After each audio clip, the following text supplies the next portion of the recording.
L'objectif, c'est que tous les matériaux qu'on utilise sont des matériaux recyclés de circuit court. C'est-à-dire que notre éolienne est assemblée à Arras.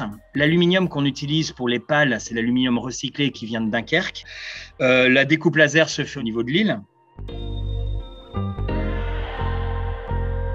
Sur les coins les plus venteux du bâtiment, on a toute une série d'études qui nous permettent d'identifier ces meilleurs endroits. On va y placer un maximum d'éoliennes Unéole. On ne va pas abîmer le paysage parce qu'on est déjà dans une zone urbaine et on a un potentiel de production en centaines de gigawattheures, voire en térawattheures, sur les bâtiments de nos villes.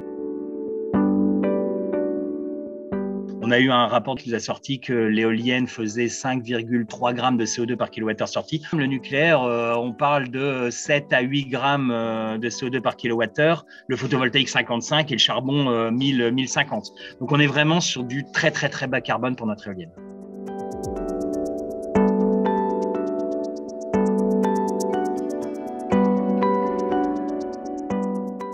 Si on lui met une couverture complète sur le bâtiment, en panneau photovoltaïque en l'occurrence, pendant les grandes canicules, on protège le bâtiment des grandes chaleurs. On réduit son besoin en climatisation. Si on est dans un bon gisement, c'est-à-dire une ville globalement côtière avec pas mal de vent et de toute façon pas mal de soleil, on rend le bâtiment autonome sur 3 ou 4 étages. Bien sûr, un bâtiment moderne, un bâtiment dans les nouvelles normes de construction, basse consommation. Et après, quand il y a énormément de gisements énergétiques, on pourrait arriver jusqu'à 5 étages.